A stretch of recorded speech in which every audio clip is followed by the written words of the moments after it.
Donde hay mucha luz, la sombra tiende a ser profunda. Goethe.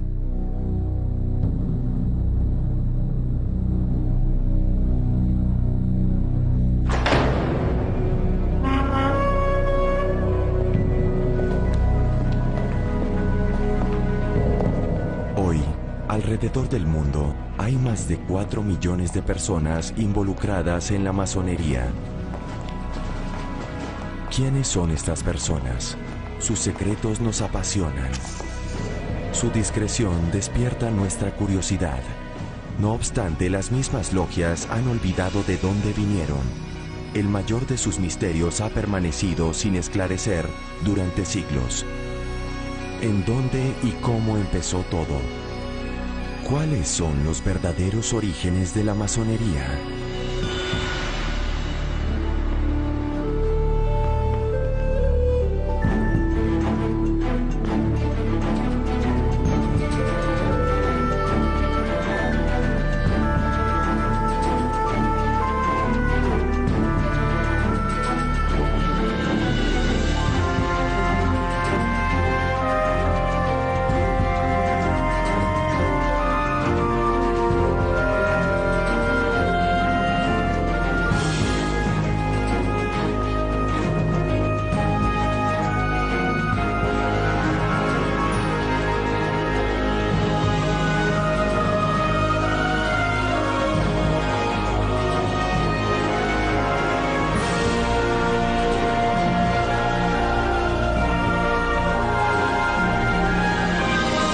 Masonería, secta de poder. Una investigación de los orígenes de la masonería.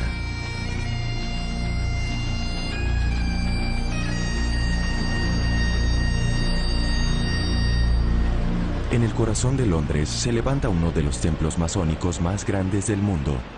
Oficialmente en esta ciudad empezó la masonería a principios del siglo XVIII.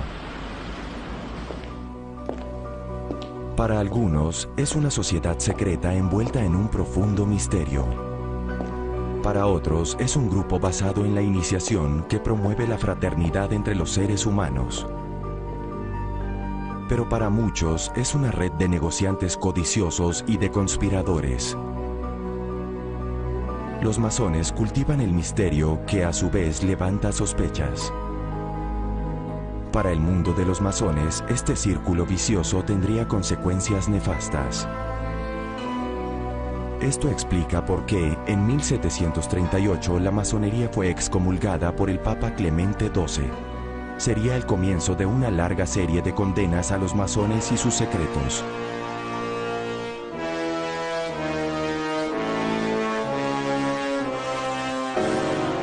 La masonería se convirtió incluso en uno de los blancos favoritos para los nazis, cuya propaganda puso al servicio del complot masónico judío con el objetivo de dominar al mundo.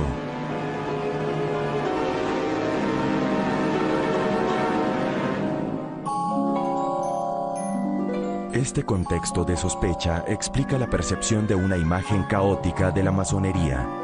Caballeros templarios, rosacruces, alquimistas y otras tradiciones místicas se usan como teorías comunes de los orígenes de la masonería.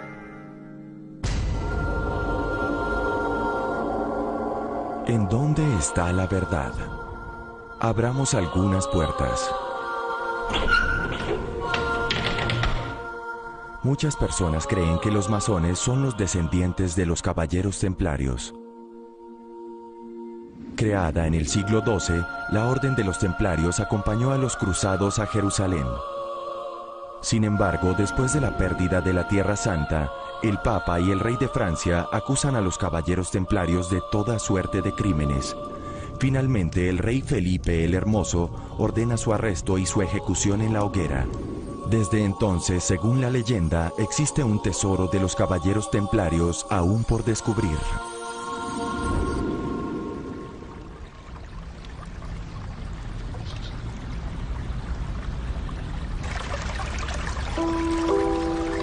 Cinco siglos después, en Francia, un masón escribió un discurso, cuya fama perdura, que expuso por primera vez la teoría de los caballeros templarios. ¿Es este el hombre que está en el origen de esta leyenda?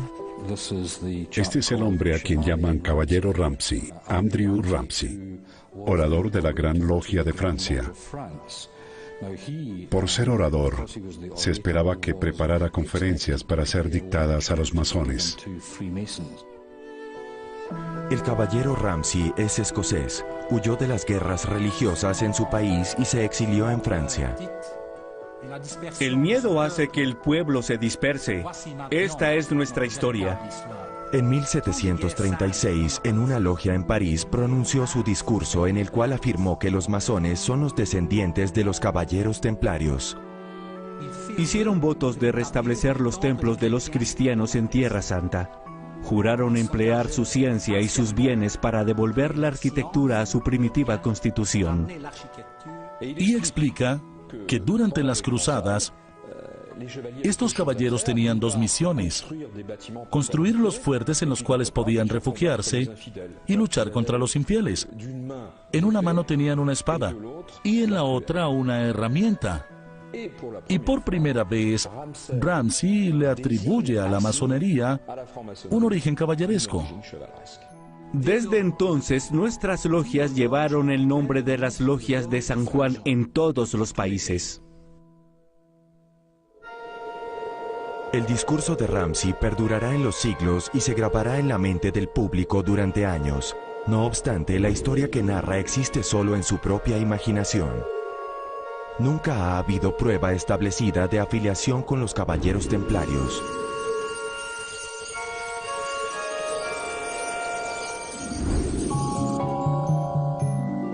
Lo mismo ocurre con todas las otras tradiciones esotéricas con las cuales se ha relacionado la masonería. Una vez fundada la masonería, con su artesanía, grados y rituales básicos, a mucha gente le pareció divertida. Sin embargo, buscan otras ramas de la mitología más que asuntos de masones. Los caballeros templarios, eso sería divertido, el Santo Grial. Ellos inventaron muchas cosas y se divirtieron, pero no tienen una verdad. En realidad la masonería no tiene nada original. Nos facilitan todo de diferentes lugares. Nuestro simbolismo lo pedimos prestado de los masones operativos al usar sus herramientas. Nos prestan el simbolismo religioso. Es la forma como lo usamos y como lo interpretamos lo que lo hace masónico. Los masones fueron exitosos en hacer muy relevantes los tiempos en los cuales vivían, los tiempos modernos de finales del siglo XVII y comienzos del XVIII, esos conocimientos antiguos, míticos y herméticos. Lograron unir la ilustración y lo mítico y producir una hermandad que atrajo a hombres de todos los estamentos. La masonería entonces no proviene de los caballeros templarios. La pregunta, por lo tanto, subsiste. ¿De dónde viene? ¿Se origina, como muchos suponen, del patrimonio de quienes construyeron las catedrales? Hay un detalle insistente que defiende esta teoría. Las herramientas simbólicas usadas por los masones, tales como la escuadra y el compás, usadas por los constructores de las catedrales, ¿son los picapedreros de la Edad Media los antecesores de los masones modernos? Para un picapedrero, los proyectos de edificaciones de piedra eran escasos. Debía ir en busca de trabajo. Cuando la edificación de una iglesia terminaba, ellos debían desplazarse hacia otros lugares a buscar trabajo. Frecuentemente viajaban grandes distancias, no estaban ligados a ninguna población o ciudad. Y esto les dio una sensación de pertenencia a un grupo. Estos picapedreros forman una sólida corporación. Durante mucho tiempo han tenido sus tradiciones y sus propios rituales. El área de construcción de una catedral era inmensa y el trabajo duraba decenas de años.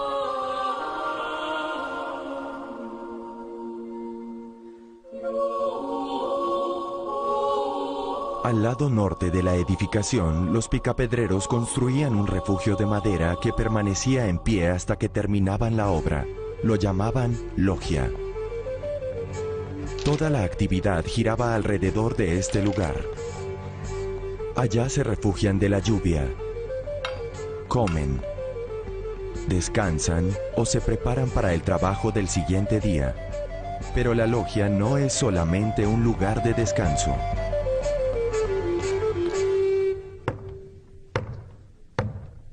Cuando cae la noche, los masones dejan de lado sus herramientas y practican sus rituales, tal como la bienvenida a un joven aprendiz. Estos rituales se organizan alrededor de lecturas de narraciones históricas legendarias. Estos manuscritos que se leen en la logia se conocen como los antiguos cargos. En el nombre del Padre. Amén. Amén. El capítulo 12 del Génesis narra cómo llegó Abraham a la tierra de Canaán. Nuestro Señor se le apareció y le dijo: yo daré esta tierra a tu descendencia. Entonces hubo hambre en aquella región. Contienen la historia y los mitos de los masones, retrocediendo hasta la creación, resaltando su importancia, su descendencia de personas de noble cuna. Son los maestros de la geometría y por lo tanto científicos. Son tanto ideólogos como trabajadores. Y mientras duró la escasez, permaneció allí. Y Abraham, como dice la crónica, era un hombre sabio, un gran doctor. Conocía todas las 7 ciencias y enseñó a los egipcios la geometría. Este digno sabio Euclides fue su alumno y aprendió de él. Ellos le dieron por primera vez el nombre de geometría. Los antiguos cargos de los picapedreros de la Edad Media eran típicamente ingleses. Algunos de estos textos sobrevivieron a lo largo de los siglos. Uno de ellos se conserva en la biblioteca de la Gran Logia Unida de Inglaterra. Este es el manuscrito de la Gran Logia número 1, que es el tercero más antiguo de los manuscritos de los antiguos cargos. Es un rollo de 1 metro con 83 centímetros de largo aproximadamente, con la plegaria a Dios y el comienzo de la historia del arte de los picapedreros. Data de 1588.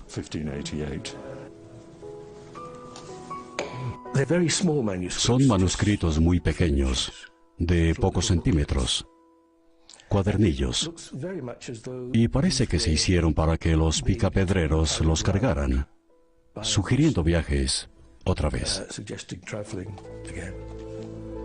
Estos picapedreros de la Edad Media no eran solo trabajadores. Tenían una corporación culta con sus rituales, leyendas y una espiritualidad altamente desarrollada. Esta es la geometría. Sobrevivieron estas logias de la Edad Media hasta el 24 de junio de 1717 y formaron en Londres, según dice la tradición masónica, la primera gran logia de los masones. Es una teoría atractiva, pero debe rechazarse. No había logias operativas trabajando en Inglaterra. El sistema de logias murió aproximadamente con las enormes construcciones en piedra.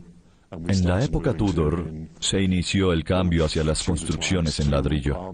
Todo esto llevó a que personas sin conexión alguna con el arte de los picapedreros se convirtieran de pronto en masones. El misterio se profundiza.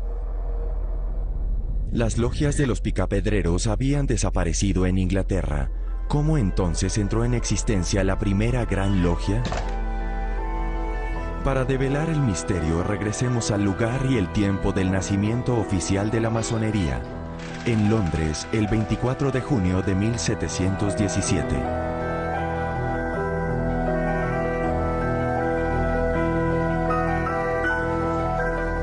Esa noche en la taberna de Goose and Gridiron, 4 grupos de hombres que se autodenominaban logias decidieron reunirse y crear juntos lo que llamaron la Gran Logia.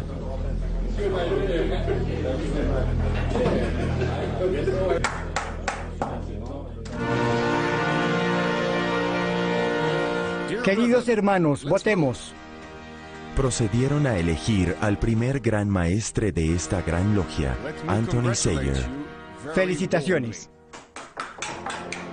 Este evento fue descrito algunos años después por un hombre que se hizo famoso, el pastor James Anderson. En consecuencia, al día de San Juan Bautista, en el tercer año del rey Jorge I, año 1717 después de Cristo, se llevaron a cabo la asamblea y el banquete de los masones libres y aceptados en la anteriormente mencionada taberna. Y la paradoja es que este evento del 24 de junio de 1717 es el de la fundación, porque fue la primera vez que se creó una gran logia y que hubo una masonería organizada. Es un evento del cual no sabemos nada. No sobrevivió ningún documento, excepto un relato de James Anderson, quizá parcialmente reconstruido de 20 años después.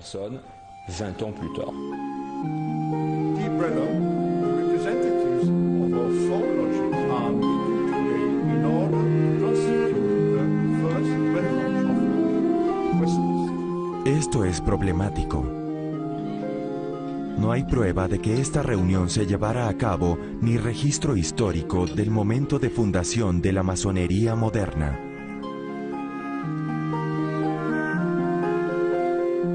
La pregunta, por lo tanto, es ¿quiénes fueron los miembros y qué hicieron? En esa época, la Gran Logia de Londres reunió personas de origen modesto, pequeños tenderos, comerciantes, artesanos, gente humilde. Finalmente, el modelo reproducido es el de la hermandad. La hermandad está muy extendida en Europa desde el siglo XI. En la Edad Media la vida es muy dura. No hay sistema de bienestar social. No hay nada para ayudar a los trabajadores y a sus familias en tiempos difíciles. Estas personas, por lo tanto, decidieron poner dinero en un fondo común y ayudarse unas a otras. En Londres, en 1717, estas pequeñas organizaciones llamadas logias todavía tenían la función de apoyo mutuo.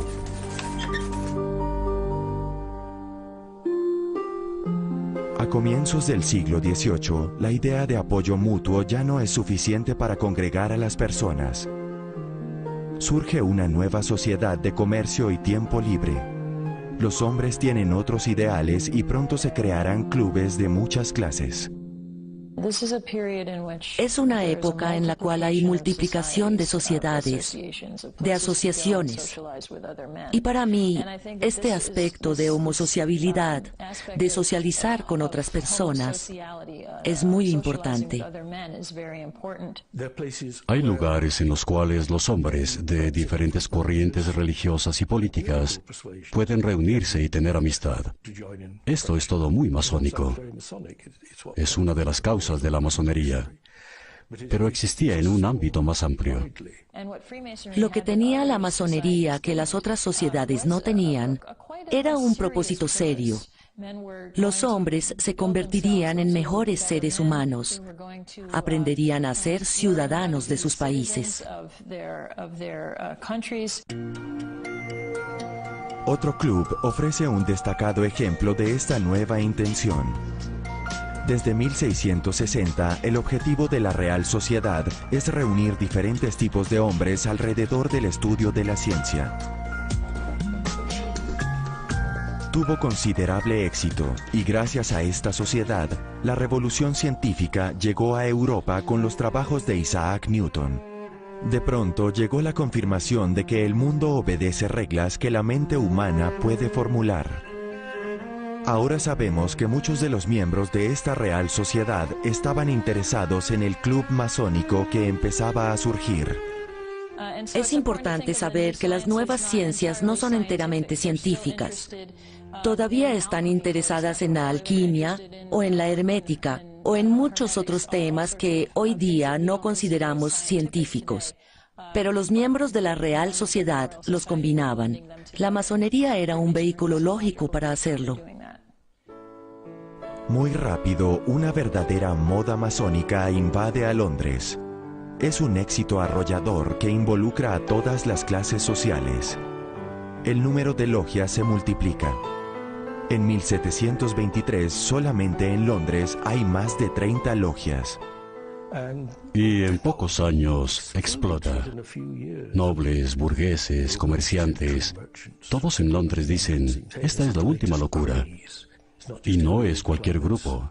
Lo más destacado son las órdenes masónicas, las logias. Se le insistía a la gente en que no debían escribir los rituales. Estos no debían imprimirse.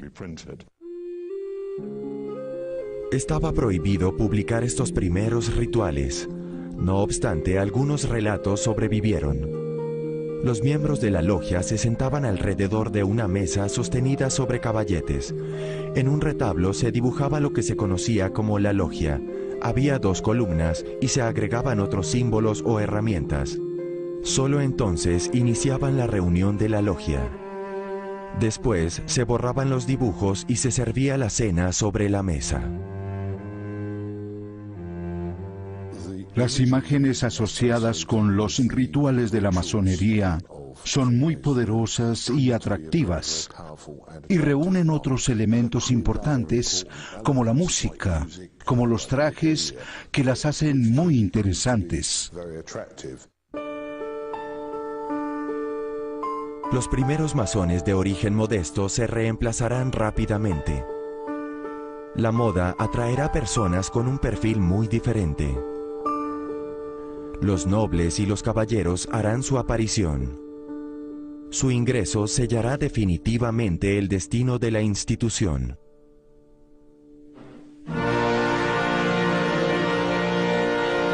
Escasamente 2 años después de su creación, la Gran Logia de Londres y Westminster tiene un nuevo gran maestre, Jean-Théophile Desaguliers. La llegada de Desaguliers es un evento trascendental que quizá no se percibió como tal en ese momento, pero no obstante es una verdadera revolución, porque Desaguliers no era un don nadie. Jean-Théophile Desaguliers salió de Francia con sus padres cuando era niño. Estos protestantes huían de la persecución después de la revocación del Edicto de Nantes. Hará una brillante carrera. Después de estudiar en Oxford, se convertirá en ministro de la Iglesia de Inglaterra, miembro de la Real Sociedad y seguidor de Newton. Toda su vida será un apasionado científico y una de las fuerzas impulsoras de la revolución newtoniana.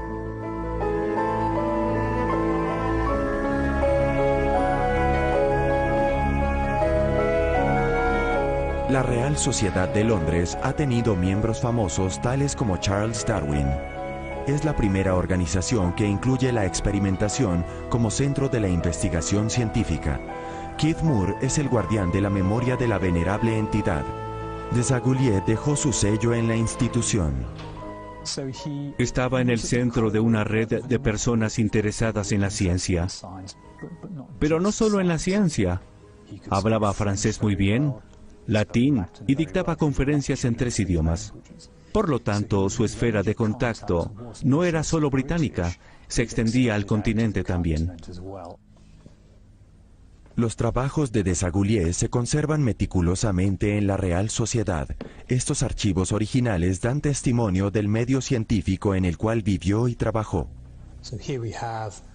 Aquí tenemos un informe de algunos de los experimentos de luz y color de Isaac Newton, llevados a cabo por Desaguliers en la Real Sociedad. Desaguliers repetía los experimentos de Newton.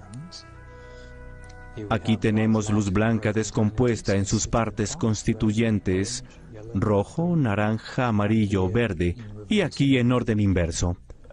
Muchos de los principales científicos de esa época eran grandes coleccionistas. Eso costaba mucho dinero. O en el caso de alguien como Desaguliers, necesitaban sumas considerables de dinero para costear experimentos y equipos. Se dice que su casa estaba llena de ellos. Los necesitaba para sus experimentos y para los cursos que dictaba en conferencias públicas. Era un gran divulgador de la ciencia y la filosofía newtoniana. Entró al clero para conseguir ingresos. La Real Sociedad le ayudó en términos de proyectos de ingeniería, y los círculos de la masonería también le permitieron ganarse la vida por medio de financiación. Al igual que muchos otros científicos o artistas de su época, Desaguliers usó la masonería como red y conexión profesional para conseguir los medios necesarios para sus experimentos. En los 2 años siguientes, bajo su evidente ascendiente, una clase social completamente nueva entraría a la logia. Primero, personas pertenecientes a la burguesía, luego a la nobleza, con frecuencia a la comunidad científica. Y finalmente, y como culminación de su trabajo, en 1721 impulsa la elección como Gran Maestre de la Gran Logia de Londres del Duque de Montagu, en ese momento el hombre más rico de Inglaterra. Este hecho es irónico. Los masones afirman que en la logia masónica todos son iguales, todos están en el mismo nivel. Las distinciones sociales se ignoran. Sin embargo, quieren ser respetables teniendo miembros de la nobleza entre ellos, líderes de jerarquía social. Desaguliers logró esta transformación no solo cambiando a las personas, sino también reorganizando la estructura. En 1721 le encargó a un desconocido pastor escocés, James Anderson, la redacción de Las Constituciones, cuyo propósito era organizar a los masones y su forma de vida. Este pastor vive modestamente. A partir de 1720 enfrenta una serie de contratiempos financieros. Está fuertemente endeudado y su situación es precaria. Para sobrevivir, produce árboles genealógicos por pedido. En estas genealogías, completamente inventadas, crea para sus clientes un linaje famoso y prestigioso. Le pedirán que haga lo mismo para el nuevo club, la Gran Logia. Anderson proporcionará no solamente las reglas, sino también una historia para la nueva institución. Sin embargo, no son las ideas de Anderson las que se expresan, sino las de los dirigentes de la nueva Gran Logia, en particular las de Jean-Théophile Desaguliers. Todo lo que escribía lo revisaba un comité. Estaba autorizado antes de publicarse. Así llegaron a existir las famosas Constituciones de Anderson. Para respaldar sus relatos, Anderson profundizó en las historias de los picapedreros de la Edad Media, incluyendo desde luego los famosos antiguos cargos. Era un erudito en masonería, uno de los primeros, porque investigó documentos antiguos y los interpretó para sus contemporáneos. De ese momento en adelante, nos referimos a las Constituciones de Anderson. Quizá fue el texto más importante producido en la masonería. Su influencia fue enorme. Fueron traducidas a francés, alemán, italiano, a principios de la década de 1730, cuando la Gran Logia surgió en Europa y en el territorio que luego sería Estados Unidos de América. Anderson ligará a los miembros del nuevo club masónico de Londres con los picapedreros de la Edad Media. Anderson inventa un nexo con los picapedreros, pero afirma que los verdaderos antecesores de los masones son los varios sucesivos líderes del mundo desde Adán. Esta mentira es de hecho política. En esta forma crea legitimidad para los nuevos líderes de la logia, quienes son también la clase dirigente de la sociedad inglesa. El trabajo de Anderson es muy importante para establecer la autoridad moral de esta nueva organización. Si quisieras pertenecer a un club que se estableció la semana pasada, pero te dan la oportunidad de pertenecer a un club establecido hace 1000 años, ¿cuál elegirías? La tendencia natural es elegir el más antiguo, no el más nuevo. Con las reglamentaciones del libro de las constituciones, surge un patrón con Londres como centro y una expansión desde esta ciudad, importando otras logias, estableciéndolas deliberadamente bajo una estructura centralizada con una cierta cantidad de control. El éxito es tal que las nuevas logias consideran que las tabernas son demasiado pequeñas para su actividad. En poco tiempo construyen sus propios salones de reunión llamados templos. El más antiguo de estos templos lo construyó en 1736 la logia Canongate Kilwinning en Edimburgo. Esta edificación, que está conservada, atestigua el ambiente de estas primeras reuniones y, lo más importante, el éxito arrollador de la masonería.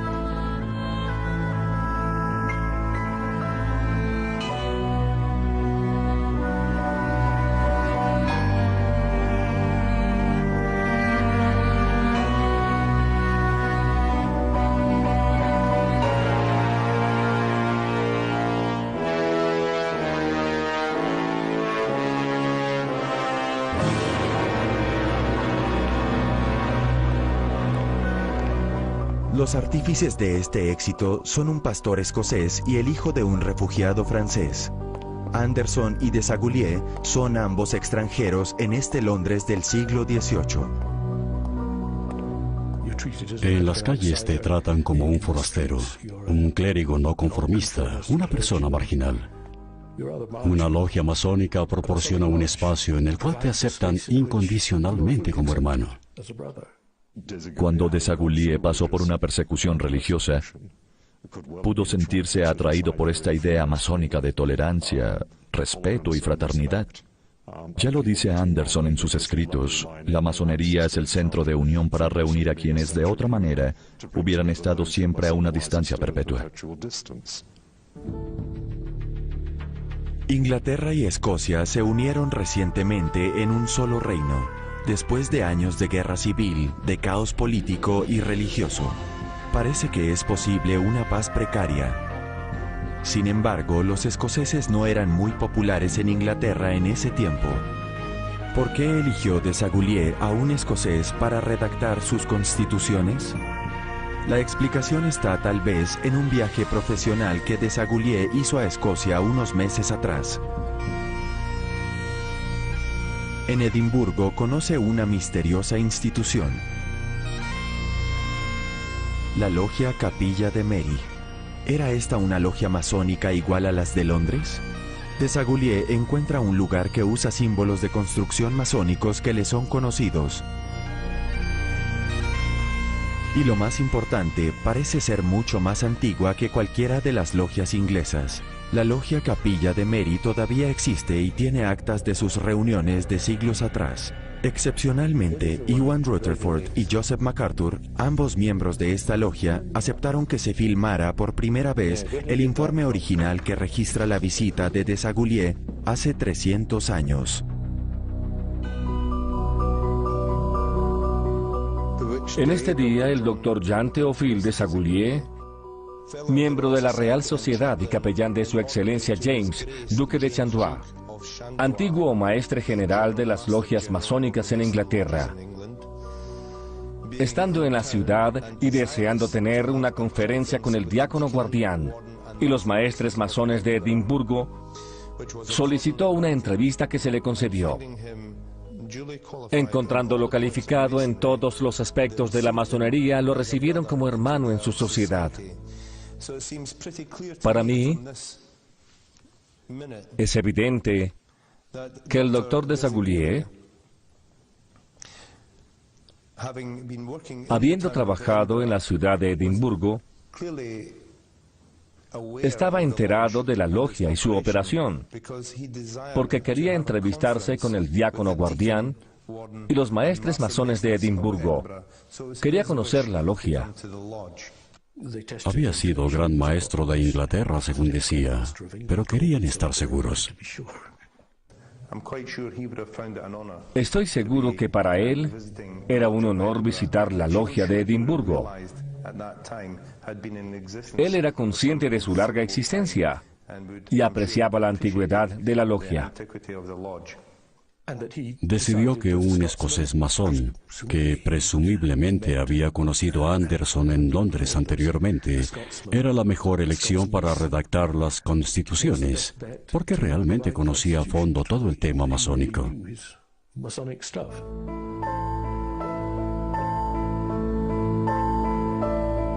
Las circunstancias de la fundación oficial de la masonería en Londres se hicieron más claras. Para empezar, existieron las pequeñas organizaciones de ayuda mutua.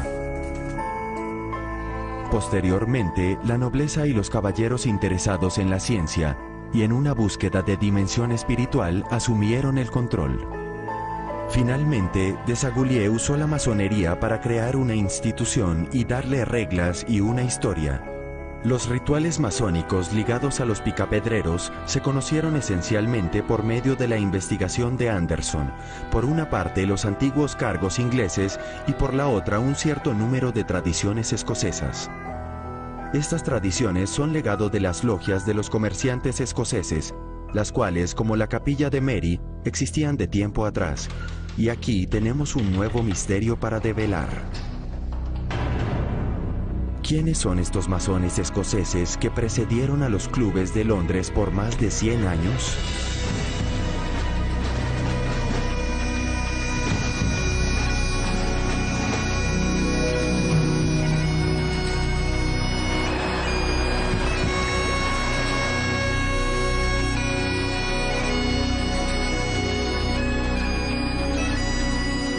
Para poder entender la clave escocesa de los verdaderos orígenes de la masonería, debemos acudir a David Stevenson. Desde hace 25 años estudia los archivos de las logias escocesas, cautivado por el espíritu de estos picapedreros. Miren sus logros.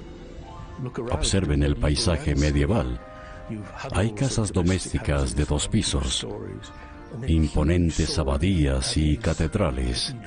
Logros increíbles.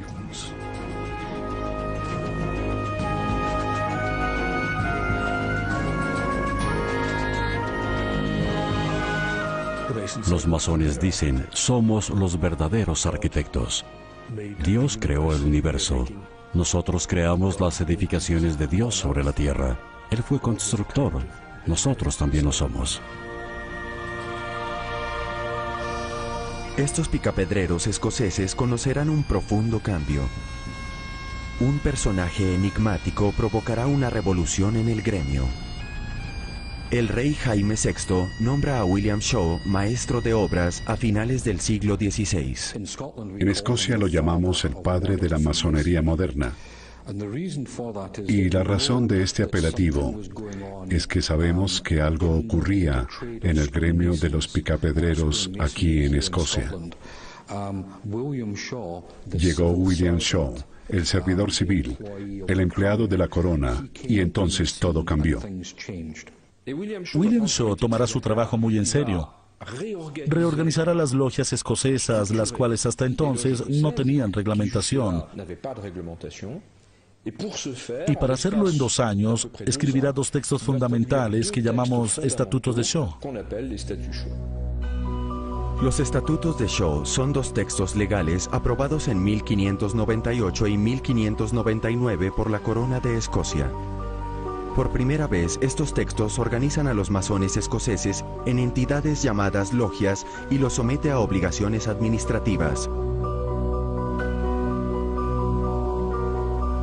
En Edimburgo, William Shaw le confiere a la logia Capilla de Mary el título de la logia más antigua del país. Ewan Rutherford y Joseph MacArthur están listos para mostrarnos sus más preciosos manuscritos. Estos son los 2 primeros libros de actas de la logia de Edimburgo, Capilla de Mary número 1. Este registro comienza en 1598. Es la primera vez que este documento se muestra al público. Este es el primer estatuto de Cho. Y como pueden ver, está inscrito por William Cho, maestro de obras. La gran diferencia entre la logia de Edimburgo y cualquier otra logia es que tenemos registros que se remontan 400 años atrás a 1599, y al comienzo de nuestro libro de actas están los estatutos de Cho. Estos fueron inscritos en nuestro libro por William Cho. La espléndida medida de William Cho fue insistir en que cada logia tuviera un secretario que llevara registros escritos completos. ¿Qué más podría pedirle un historiador? Empiezan a fijar tarifas específicas de admisión. Hacen las cosas en forma más ordenada. Entonces, mirándolo en ese sentido, inventó la masonería moderna al formalizar las reuniones. Los estatutos de Cho también consolidan una antigua costumbre de los picapedreros, la palabra del masón. Dependiendo de la posición, de los niveles alcanzados, de las habilidades adquiridas, se asignaba al masón una palabra determinada o un apretón de manos.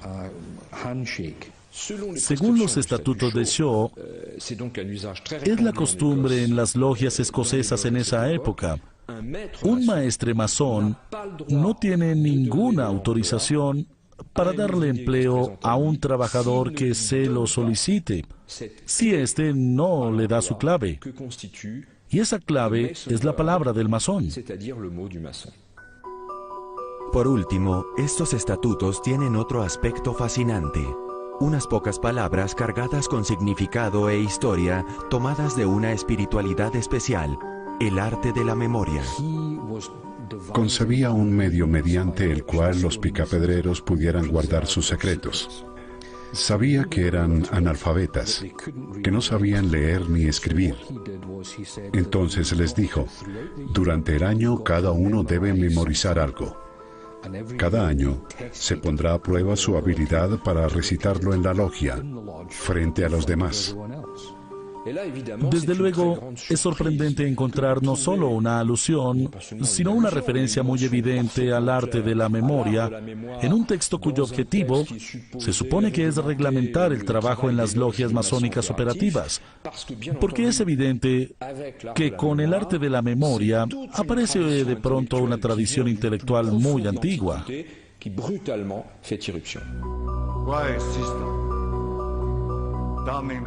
El arte de la memoria es una técnica de memorización muy antigua. En el pasado la usaban los tribunos griegos y romanos para memorizar discursos muy largos. La originalidad de este método es que se basa enteramente en la imaginación. Consiste en imaginarse un edificio, entrar y recorrerlo, visualizar, inspeccionar y memorizar varios objetos y lugares del edificio. Y mientras se hace este recorrido, fijar una idea sobre la cual se quiera hablar, en cada lugar, en el debido orden. Y cuando llegue el momento del discurso largo, volver a recorrer el edificio en la mente y sacar las ideas de los lugares y objetos. Es probable que el arte de la memoria se usara en la logia para memorizar los rituales. Esta técnica también les permitió a esos comerciantes construir dentro de sí una casa y un templo. Al recorrer el templo, hacían un viaje interior. En otras palabras, William Cho animó a sus comerciantes a desarrollar su propia personalidad. Sabía que había algo en las logias de los picapedreros que valía la pena conservar. Esto, desde luego, plantea la pregunta: ¿cómo supo que era lo que quería conservar? Y creo que la respuesta es sencillamente que era miembro de la logia. Creo que fue el primer masón. William Shaw murió en 1602, escasamente 3 años después de la publicación de sus textos. Sin embargo, su sistema de logias siguió funcionando. Y probablemente aquí podamos llegar a la clave del misterio de la historia de la masonería.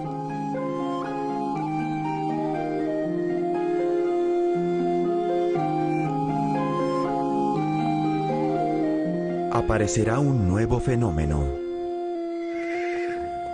Las logias de los picapedreros aceptarán en su seno, de cuando en cuando, hombres que no pertenecen a su orden. A estos recién llegados se les dirá masones caballeros. Los primeros en entrar a estas logias fueron aristócratas que trabajaban con el gobierno y eran responsables de construir palacios y castillos reales y edificaciones similares.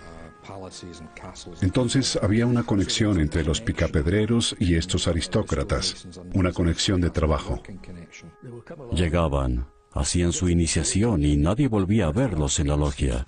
No querían pertenecer a la organización, solo tenían curiosidad por los secretos y los rituales. La función de los masones caballeros en la historia de la masonería fue fundamental. Uno de estos masones caballeros ilustra perfectamente la actitud de estos hombres. Sir Robert Morey, iniciado por una ironía de la historia, la logia Capilla de Mary.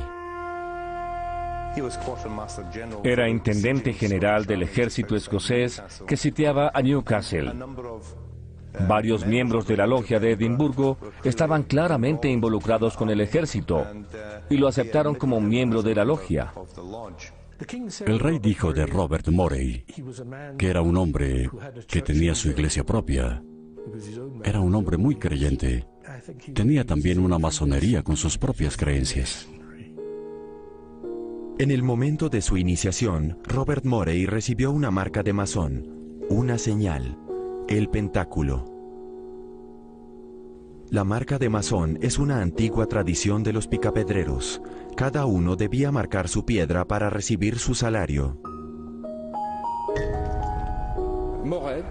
Morey se identificará con esta marca toda su vida. La usará en documentos y en las cartas que dirige a sus corresponsales. No eligió una marca al azar. Eligió un pentáculo, que es un emblema muy antiguo, con mucho significado simbólico. Aprendió suficiente en esa sola reunión para poder moralizar con su marca de masón por el resto de su vida, sin volver jamás a la logia. Luego se convirtió en la fuerza principal tras la fundación de la Real Sociedad. ¿Puede todo esto atribuirse solo al azar? Encontramos a Robert Morey otra vez en Londres 50 años antes de la creación de la Gran Logia. Y es él quien se convierte en una de las figuras claves de la fundación de la Real Sociedad.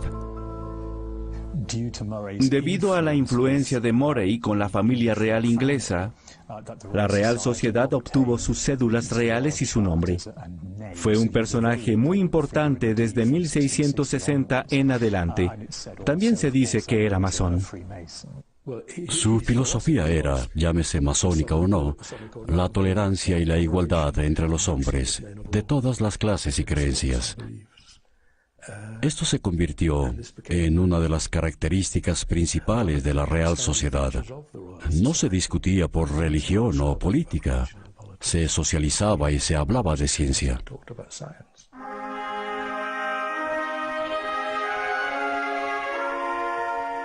Había otros Robert Morey, otros masones caballeros que las logias escocesas habían iniciado. Serían los vectores de una nueva relación de fraternidad, pues algunos de ellos introducirán en la Real Sociedad esta actitud que más adelante caracterizará las primeras órdenes masónicas de Londres.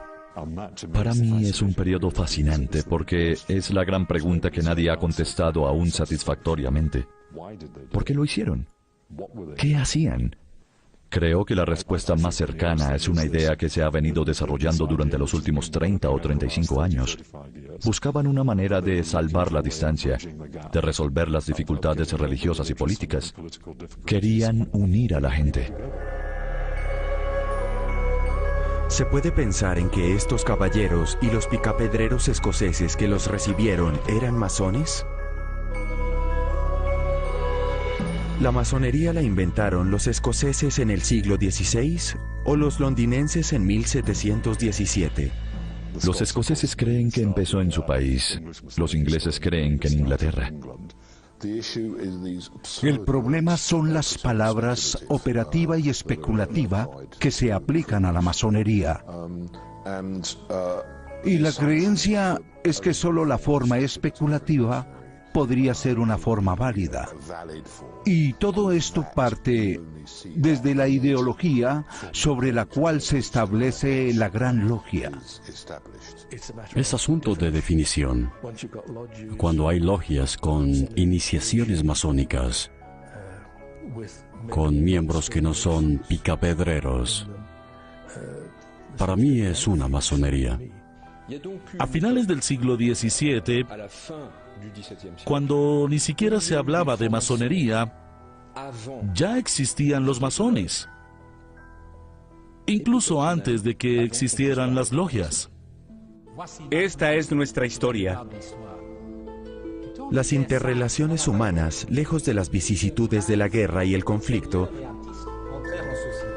favorecieron la aparición de un nuevo eslabón, la fraternidad. El simbolismo de la orden masónica, por accidente histórico, sirvió como base sobre la cual se trasplantó una necesidad de contacto humano sin rótulo particular. Esta es una necesidad humana que siempre ha sido parte de la historia del hombre. Con su mitología, la masonería quería ilustrar la imagen de la construcción interna del hombre.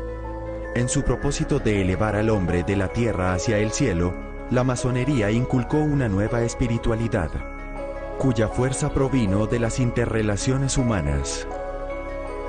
Muchos diferentes elementos se unieron para crear la masonería. Los picapedreros escoceses, los antiguos cargos ingleses, el auge de los clubes londinenses y la creación de organizaciones de mutua ayuda.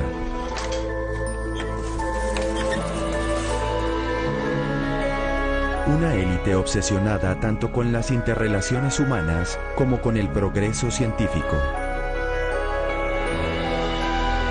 Todos estos factores se unieron y se fusionaron para crear una de las partes más fascinantes de la historia humana.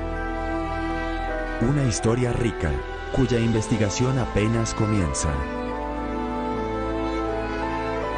Una historia que seguirá escribiéndose.